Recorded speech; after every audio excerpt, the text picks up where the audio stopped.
Neglect చేసేది హెల్తే కాబట్టి health విషయంలో అసోసియేషన్ వాళ్ళు తీసుకున్న చొరవ అనేది చాలా వినగలిగాను. హెల్త్ క్యాంప్స్ అనేది రెగ్యులర్గా జరగాలి.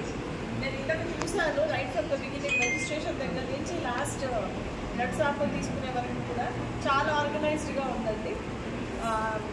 ఇప్పుడు ఈ క్యాంప్ అనేది బాగుంది కానీ బట్ మేము వచ్చింది లేబర్ డిపార్ట్మెంట్ నుంచి కాబట్టి మా నుంచి మీకు మేము ఏమైనా చేయగలుగుతాం అనేది కూడా మీకు కొంచెం ఎన్లైటన్ చేస్తే ఉపయోగకరంగా ఉంటుందని నేను అనుకుంటున్నాను. మనం ఆలోచించినట్లయితే టీవీ అండ్ సినిమా రంగంలో అనేది వర్క్ అనేది ఎప్పుడు కూడా స్టాండర్డ్గా ఉంటుంది. మీకు ఒక్కోసారి వర్క్ అనేది ఫుల్గా ఉంటుంది, ఒక్కొక్కసారి అసలు ఏమీ లేకుండా ఖాళీగా ఉంటుంది. సో ఇది కూడా ఒక రకమైన అసంఘటిత రంగం కిందకే వస్తుంది. సో దీని గురించి ఆగస్టు 2022 నుంచి కూడా మన భారత ప్రభుత్వం ఈ శ్రమ్ అనే ఒక పథకంలో తీసుకొచ్చారండి. ఈ శ్రమ్లో ఎవరు అర్హులు అవుతారు అంటే అందరూ అర్హులే, కానీ 2 కేటగిరీస్ని పక్కకు పెడితే మిగతా అందరూ అర్హులే. ఐటీ పే చేసే వాళ్ళు అర్హులు కాదు, ఇన్కమ్ ట్యాక్స్ పే చేసేవాళ్ళు, ఈఎస్ఐ పిఎఫ్ సౌకర్యం ఉన్న వాళ్ళు అర్హులు కాదు.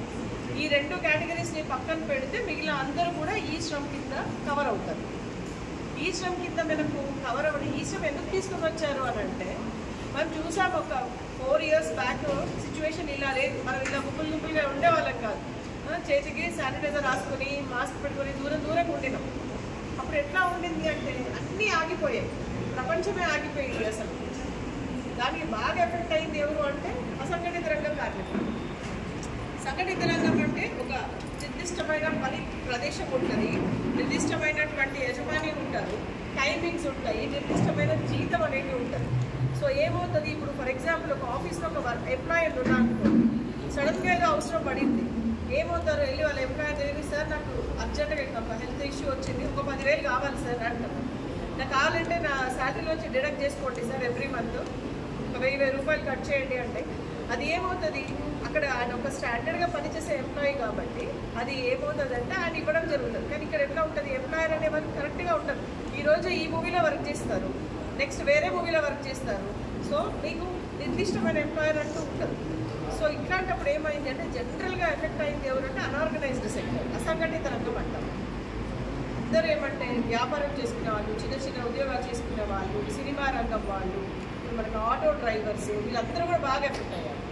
కానీ ప్రభుత్వం సహాయం చేద్దాము అంటే ప్రభుత్వం దగ్గర సరైనటువంటి డీటెయిల్స్ లేవు. ఎవరికి ఇప్పుడు ఒక మనిషికి సాయం చేద్దాము అంటే వాళ్ళకి ఎలా సాయం చేస్తారు, ఆ టైంలో వాళ్ళు ఎక్కడ ఉంటారో తెలియదు, వాళ్ళు ఏ పని చేస్తారో తెలియదు, వాళ్ళ ఆదాయం ఏంటో తెలియదు, వాళ్ళ ఫ్యామిలీ ఎంతమంది ఉన్నారో తెలియదు, వాళ్ళకి బ్యాంక్ అకౌంట్ ఉందా లేదో తెలియదు, ఏ ప్లేస్లో ఉంటారో తెలియదు. సో ఇవన్నిటిని ఆలోచించిన తర్వాత ప్రభుత్వం తీసుకున్న నిర్ణయం ఏంటంటే అందరినీ కూడా వాళ్ళ డీటెయిల్స్ అన్నీ కూడా ప్రభుత్వం దగ్గర ఉండాలి. సో దానికి ఏం చేస్తారంటే ఈ శ్రమలో ఒక కార్డుని ప్రపోజ్ చేశారన్నమాట. ఈ శ్రమ కార్డుకి మీరు ఏమి చెల్లించాల్సిన అవసరం లేదండి, ₹1 కూడా చెల్లించాల్సిన అవసరం లేదు. మీకు ఒక బ్యాంక్ అకౌంట్ ఉండాలి, ఒక ఆధార్ కార్డు ఉండాలి, ఆధార్ కార్డుకి లింక్ చేసి ఒక ఫోన్ నెంబర్ ఉండాలి, అంతే. ఈ 3 ఉన్నాయంటే మీరు ఈ శ్రమ కార్డు తీసుకోవచ్చు. ఈ శ్రమ కార్డు అనేది భవిష్యత్తులో ప్రభుత్వం ఇవ్వబోయే ఎన్నో పథకాలకు ఇది